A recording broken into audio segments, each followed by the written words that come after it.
Irmãs queridas, irmãos queridos, eu vos saúdo em nome de nosso Senhor Jesus. E nesta manhã de segunda-feira, quando nós sentimos, todos nós, imaginando estar na casa de Guará, poderemos sentir a presença amorosa e amiga daquele que se comprometeu conosco, nos prometeu e continua nos visitando, o professor Eurípedes Bassanufo. Vamos então elevar os nossos pensamentos ao querido Mestre Jesus, rogando que nos dê a palavra fácil, o pensamento claro, absorvendo a interpretação da orientação da veneranda benfeitora Joana de Ângeles, para que possamos fazer uma semeadura que caia no coração de todos vocês, produzindo frutos sazonado de esperança, de paz, de luz, para que vocês possam replicar com tantas outras pessoas que não têm oportunidade de assistir os nossos cultos do Evangelho. Hoje nós temos no nosso Evangelho segundo o Espiritismo o capítulo de número 26, que tem o título Dai gratuitamente o que gratuitamente recebestes. E a veneranda benfeitora Joana de Ângeles, no livro dela, Jesus e o Evangelho, à luz da psicologia profunda, na página 213, com o título Gratuidade do Bem, ela sugere, examina, esclarece, pontua os itens 1 e o item 7. Portanto, nós vamos começar, já que o tema é Dai gratuitamente o que gratuitamente recebestes, e o título que ela aplica no seu capítulo é Gratuidade do Bem. Ela interpreta o capítulo, atualiza o pensamento de Jesus, joga luz em todas as palavras do nosso querido codificador Allan Kardec e nos traz um esclarecimento maravilhoso que vão nos reenriquecer o nosso cabedal de conhecimento espírita e conhecimento do Evangelho. Vamos começar aqui no capítulo 26, no item 10, que a veneranda não citou, do item 10, mas quando ela fala, cita dois itens como referência, mas na realidade ela estuda o capítulo todo.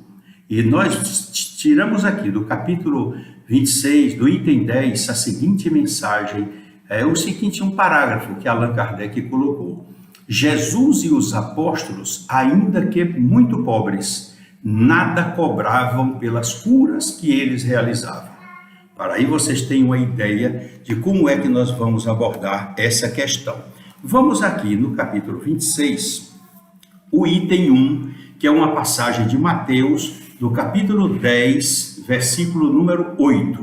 Restituí a saúde aos doentes, ressuscitai os mortos, curai os leprosos, expulsai os demônios, dai gratuitamente o que gratuitamente haveis recebido. Mateus capítulo 10, versículo 8.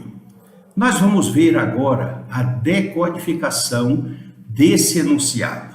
Vamos ver o que é que o nosso irmão Allan Kardec nos fala depois da irmã Joana de Ângeles. Decodificar esse enunciado, traduzindo em palavras mais fáceis, uma interpretação clara, para que nós todos possamos internalizar esse pensamento de Jesus. Restituir a saúde aos doentes, ressuscitai os mortos, curai os leprosos, expulsai os demônios, dai gratuitamente o que gratuitamente haveis recebido. Vamos então aqui no item 2. Dai gratuitamente o que gratuitamente haveis recebido, diz Jesus a seus discípulos. Com essa recomendação, prescreve que ninguém se faça pagar daquilo porque nada pagou. Ora, o que eles haviam recebido gratuitamente de Deus era a faculdade de curar os doentes e de expulsar os demônios, isto é, os maus espíritos. Jesus, pois, recomendava-lhes que não fizessem dela objeto de comércio, nem de especulação, nem meio de vida. Que coisa, olha, que discurso severo, discurso objetivo, determinação correta para a orientação daqueles que iniciavam na semeadura e na divulgação do Evangelho. Mas vamos ver aqui o que é que a veneranda benfeitora nos diz aqui no seu livro Jesus e o Evangelho, à luz da psicologia profunda, página 213. O que ela diz aqui? Em análise pela psicologia profunda, o texto de Jesus impõe reflexões graves, convidando o servidor do bem à ação sem descanso após a decodificação do seu enunciado. Com esse esclarecimento, realmente nós temos de olhar o serviço do bem sem ação, com ação sem descanso. A recomendação, a interpretação dela. Continuando na página 213, ela continua: para que a saúde seja restituída aos enfermos, olha a observação dela, para que a saúde seja restituída aos enfermos, e isso nós chamamos a atenção, porque também nós somos enfermos. Muitos enfermos procuram as casas espíritas, e em especial o Grupo Espírita Casa de Guará, onde nós estamos a serviço de Jesus, naquele rebanho, para ajudá-los. Mas a recomendação da veneranda, diante da qualificação do que Jesus falou, tem um colorido especial. Ela dá recomendação para os doentes e recomendação para aqueles que trabalham nesse serviço de orientação, de ajuda, para favorecer a cura verdadeira, que é a cura do espírito. Para que a saúde seja restituída aos enfermos, torna-se-lhes necessária a radical transformação moral, porquanto do espírito procedem todas as manifestações orgânicas, emocionais e psíquicas. E ela continua: agora, para aqueles que ajudam na cura, caminhando na cura para a cura espiritual daqueles que procuram a nossa casa.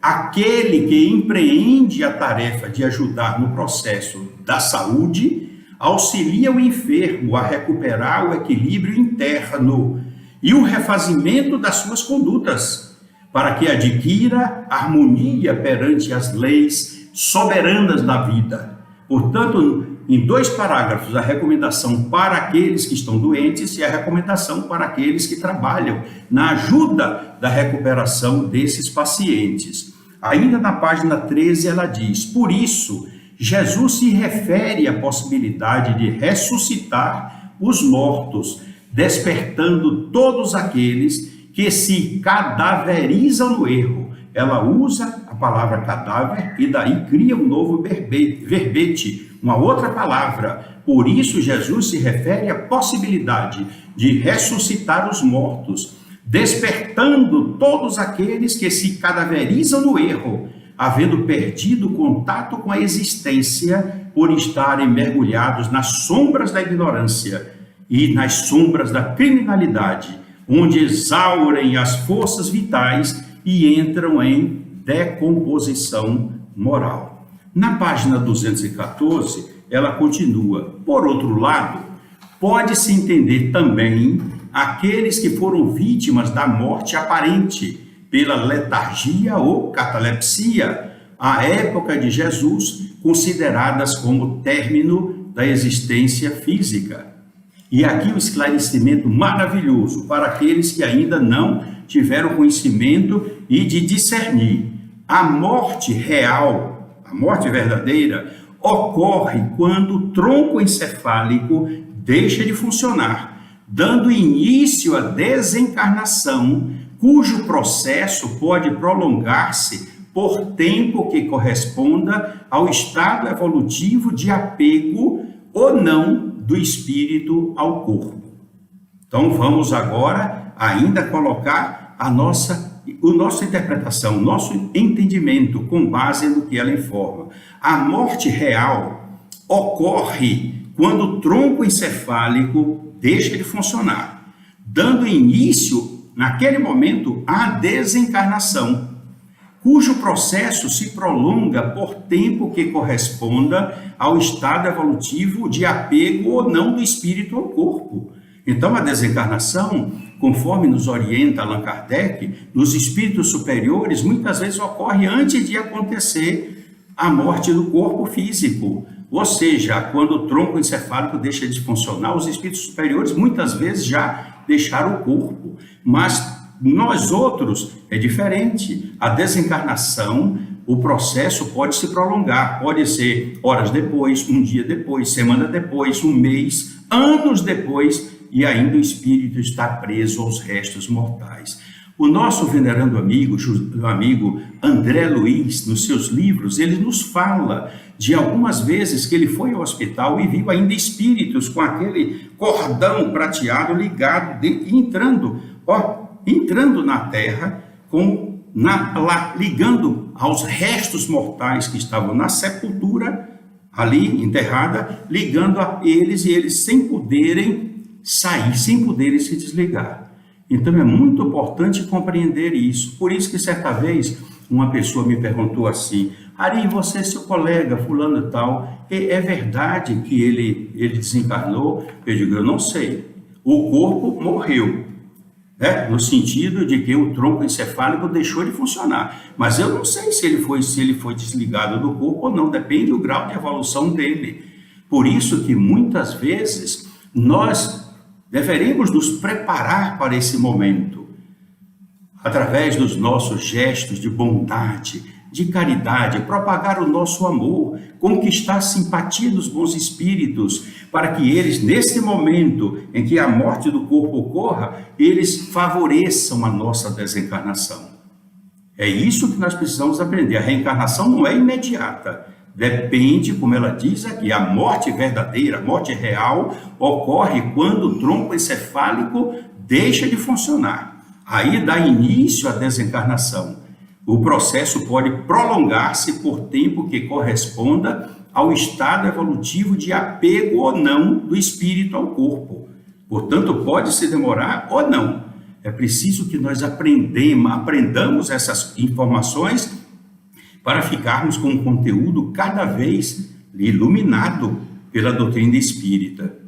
Na mesma página 214, ela diz aqui: adaptando-se à linguagem do Mestre Jesus à atualidade psicológica, teremos nos demônios os espíritos ignorantes e perversos, aqueles que são responsáveis pelos transtornos emocionais e psíquicos, bem como os transtornos fisiológicos, de quantos lhes padecem a instância morbífica infelicitadora. O que os obsessores, que nós chamamos de obsessores, os espíritos perversos e ignorantes, que nós comumente costumamos identificar como de obsessores, o que eles são capazes de fazer. Portanto, vamos ainda à página 214. Por isso que eu falei, a lição hoje é muito importante para o nosso procedimento, para o nosso conteúdo e para nós aprendermos a acompanhar o tratamento espiritual que a doutrina espírita nos proporciona através das casas espíritas, colaborar com esse tratamento, ajudando os espíritos e aqueles que também trabalham, concorrendo para a nossa melhoria e o nosso crescimento espiritual. Então ela esclarece, para que todos os processos de recuperação se fizessem claros, prováveis, uma condição tornava-se necessária: dar de graça o que de graça se havia recebido.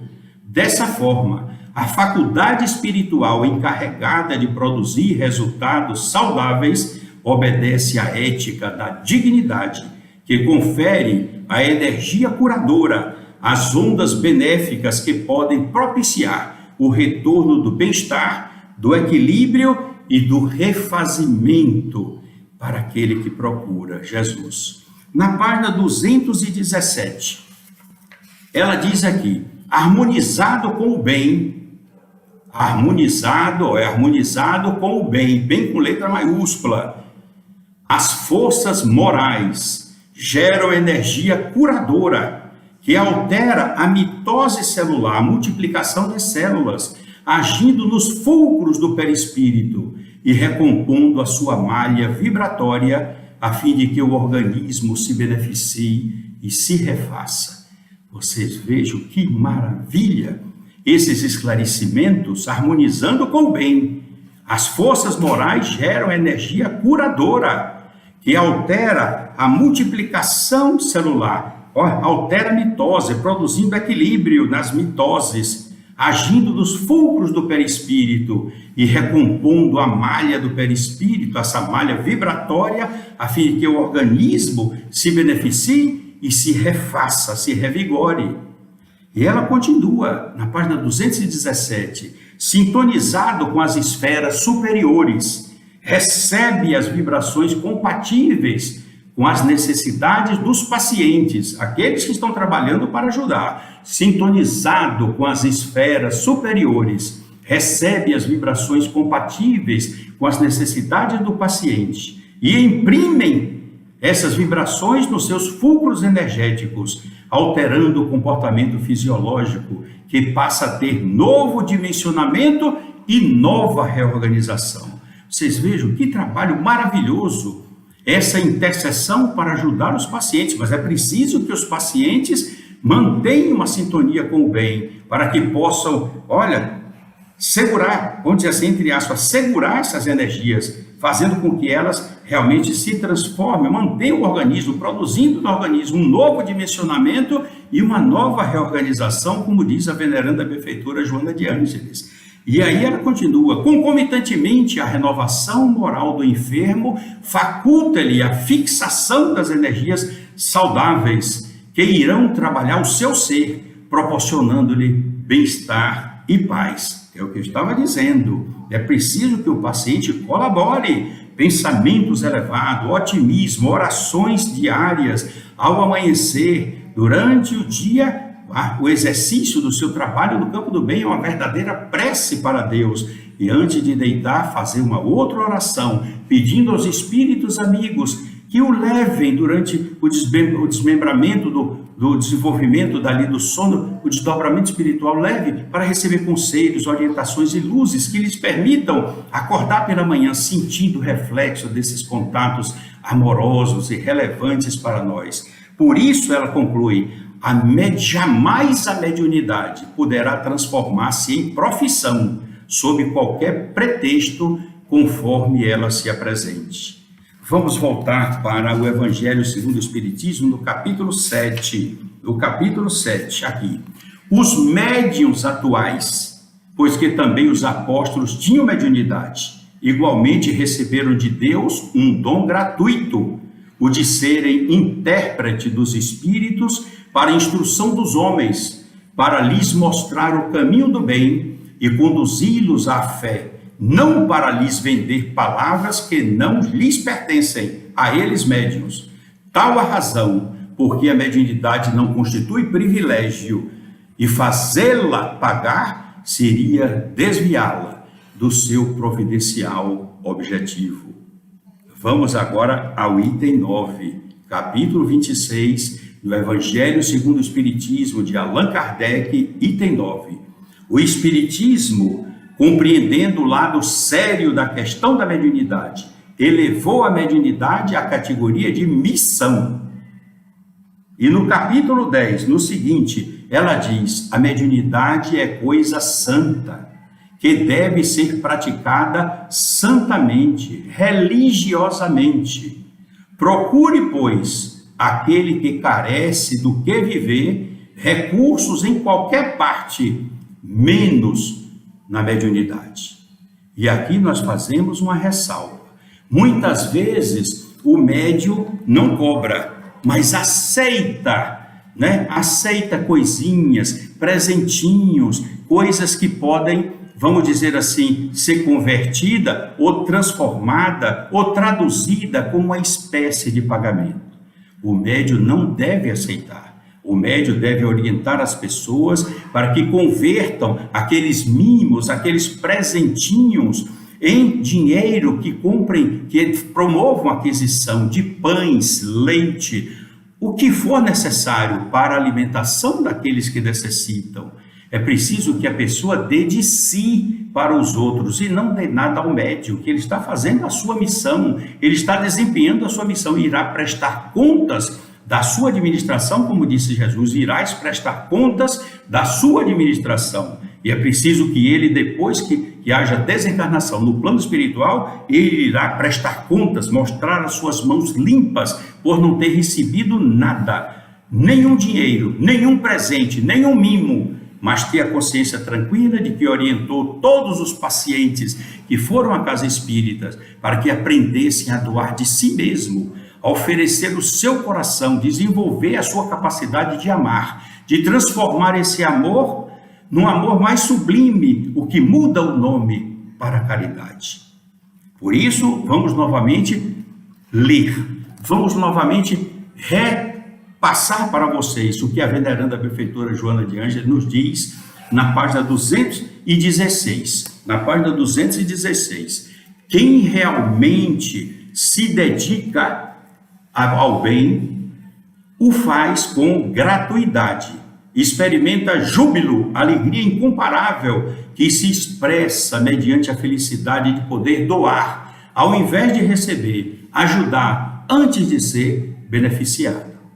A mediunidade é conquista moral e espiritual, que jamais privilegia sem que haja uma retaguarda de esforço pessoal e de realização dignificadora.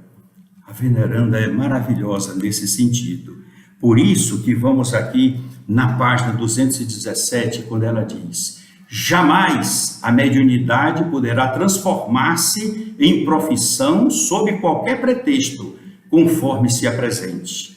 A lei que vibra em toda parte é a lei do trabalho, da conquista do pão, com o trabalho digno, pessoal e intransferível. E aqui ela diz, na página 217, no seu severo discurso, igualmente rico de esperanças e consolo, Jesus adverte que concede a todos aqueles que o sigam sinceramente os tesouros da transferência de saúde e de paz, ressuscitando-os do túmulo da ignorância e do sono pesado a que se entregam os médios, tornando-se fonte de luz, desde que o façam cada um, dando gratuitamente o que gratuitamente haja recebido. Que recomendação valiosa, é uma recomendação grave para que realmente os médios não se desviem da sua missão. Realizem com dignidade, com ética, com moral elevada, para quando desencarnarem e forem prestar conta da sua administração, e aí ocorrer aquilo que Jesus falou, a cada um conforme as suas obras, eles terão de peito erguido, o rosto humilde, mas olhando com dignidade, como se estivesse pensando, dizendo àqueles que o receberem: Senhor, senhores, eu cumpri com o meu dever. Isso aqui é lindo.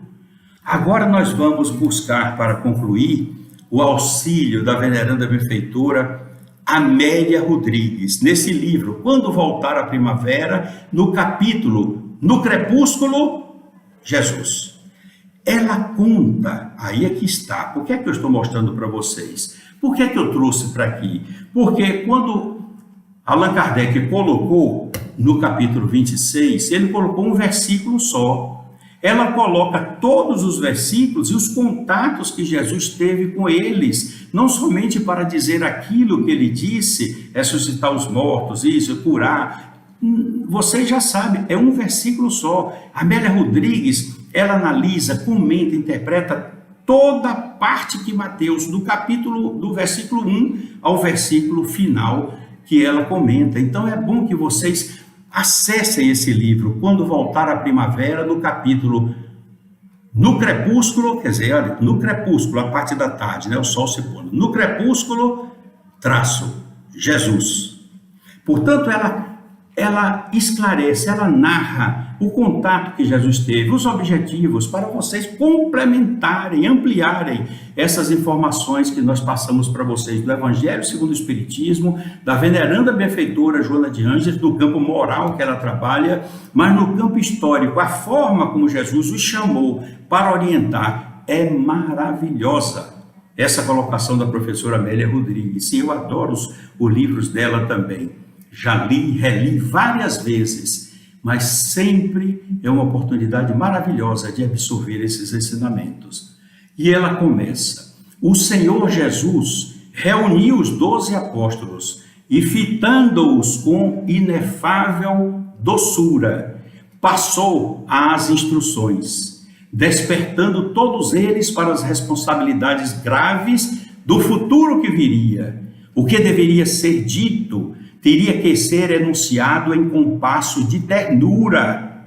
O que deveria ser dito teria de ser enunciado em compasso de ternura, nem os atemorizar, nem os iludir, revelar aos apóstolos o que deveriam ou não deveriam fazer. Isso é importante. Vejam como Jesus foi um professor, um pai criterioso nessa orientação, um educador por excelência.